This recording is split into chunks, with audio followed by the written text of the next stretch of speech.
Let me get it in. This that shit right here. Get it spark and make it loud. Hit the stratosphere. I roll up, super shine, make it hard to steer. 2 minutes, 8 to 10. It's Glocawear. We play that raw butter. We keep them DJs cutting.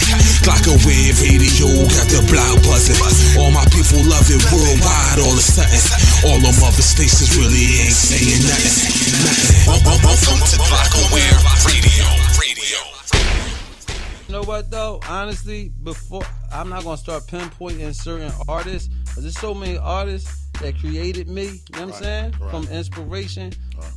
But as a child, I grew up with my grandmother, with my aunts and my uncles. You know what I'm saying? And I grew up. My mom is black, my dad Puerto Rican, and on my mom's side, they all black. So I grew up with my black side. So my uncle Ryan, he slept in the room next door to me. I used to have to sleep with my grandma. You know what I'm saying? Okay.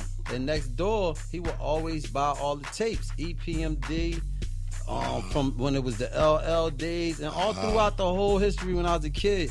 So I always would hear this music, and I would knock on his door like, yo, my mom had brought me the 1 cassette radio tape, the tape player with the 1 cassette and the radio on the top, the one basic joint, little bony, little skinny joint with the one little handle, not the husky crazy, you know what I mean? Right. But I had that, and I was geeked up, and at first I was just buying blank tapes and just taping the radio show every weekend with Lady B and all of them. But, you know what I'm saying? No doubt. Niggas Respect. know I ain't no new jack. You say Lady B. Shout out Lady B. Word. Lady B. No doubt. But I would knock on his door and I would hear the new LL, or he had just had all the new joints, the Fat Boys or whoever was popping, like whatever was going on.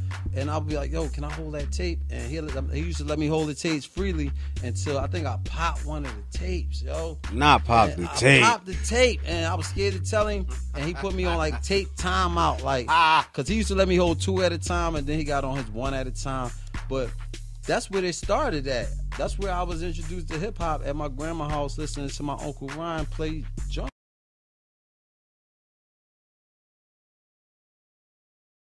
I know how I got aboard, and it got a lot to do with a kid named Shabazz from Philly. Okay. That he used to manage Emilio Sparks from Oskino and Sparks. Okay. Those were Rockefeller, Shaw, Oskino, and Emilio. Right. But Shabazz is good friends with Memphis Bleak. So, you know, I had my times back in the past where I had situations with Jay, and it didn't work out too good, and I said certain things or whatever, so the relationship wasn't what it used to be.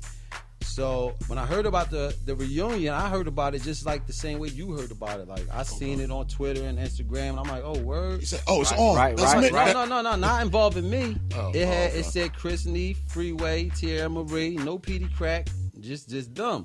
I'm like, damn, like, all right, that's cool. Like, all right, they're not counting the crack man in. I can dig it. Hold up. You know what I mean? So, but I didn't trip, though. I understood, you know what I'm saying? Because I understand, you know what I mean? I like to look at life for how it is and not how I perceive it to be. Because somebody used to always tell me that, and I didn't understand what he meant. But as I started to learn myself, I understood, like, yo, that's how I used to be as a kid. I used to always perceive it how I wanted life to be and not how it was. And that's not going to be useful. Like, that's going to make your road rougher. So I started to, like, gradually, as life started to get harder and, like, jail and all the real realities of life started to hit me, I started to accept life for how it is. So I accepted that's how it is, and I ain't tripped. But then I got a call from Shabazz, and Baz was like, yo, Crakk, we wanted to, we doing this tour. I wanted to know if you be willing to do this with us. You want to get down with it? I was like, yo, I would love to get down with it. I didn't think that I would be allowed to because of the past. You know what I mean? Because, you know, Bleak, that's Jay, little homie. You know what I'm saying? Okay. And I never went through nothing with Bleak, but, you know, that's his big homie, and he going to respect that. You know what I'm saying? I respect that. You know what I mean? So, but he said he talked to Bleak, and Bleak was like that he'd be more than happy to see Peedi Crakk get up there and do flip side and clap for me, mommy, and all that with Free up there. So I appreciated that. And when I saw Bleak at the rehearsal, I thanked him, and you know what I mean? And that's how it just went down smooth like that. She said she low la la. I said if I ever got with Pete, I want to say, Pete, what does that mean? Pete? Yo, you know what? Honestly, I'm not shocked you asked me that, because everywhere I go is guaranteed one person is gonna ask me, yo, what the hell do Ketu Kere, Buhede, and Buhede, and they start fucking it all up. I know, I'm that's like, like I did it. I'm like, nah, actually, Ketu Kere is just like, if somebody asks you a question, you be like, Ketu Kere, and then you ain't hear him good, or if you see somebody, you talking to him, and you ask them, what's up, yo, Ketu Kere, what's up, you good? You know what I mean? So, and Muhere is girl, so it's just like, what's up, shorty? Ketu Kere, Muhere. So and in Spanish, said, that's like, what's up, shorty? What's up, shorty? And I said, what's up? And she said she smoked. And then after that, obviously, I bombed because she my baby mama now. Right? That's all I knew was blow la la. Yeah. My baby mama. Because I got baby mama and we blow la la, so you know, I knew that. You want me to tell you some insight on that? Really? We did that up in Quiet Studio, the same spot where they had hit Pac up, you know what I mean? Back in the day, Quiet, when the 5 shots that he survived. Okay. And me and Freeway had a session. I was out and about, just running around Manhattan. And Free called me like, yo, Crack, I'm at my deadline. It's my last day. I got this one song, just blazed the beat. I needed a verse. So I came through, and he played the beat. And I sat down on the board. I got a real what's that when you could see everything that you could remember? Deja vu. Photographic memory. Okay. Like my memory, I could visualize it like when I was writing it. So I wrote the verse, and when I went in, I didn't say the Ketu Kere Muhere intentionally, like, yo, I'm gonna say this at the beginning. I just used to always say that to get in my groove, like to get warmed up. Okay. And I just said it just to warm up. And Free was behind the glass on the other side with the engineer. He was like, yo, stop. I'm like, what's up? He's like, yo, we keeping that.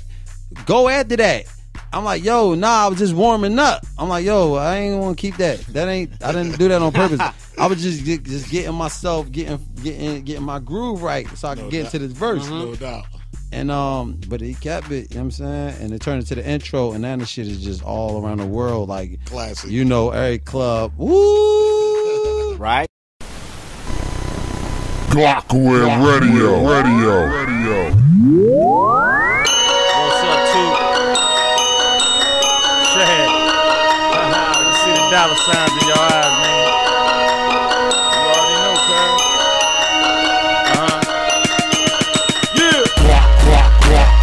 Glocawear Radio.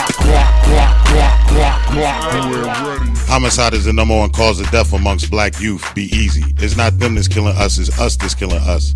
So, young boys, put the guns down. Pick up a Glocawear tee. You can go to Glocawear.com. Hit us up, man. We out there on the nigga net. Glocawear Radio.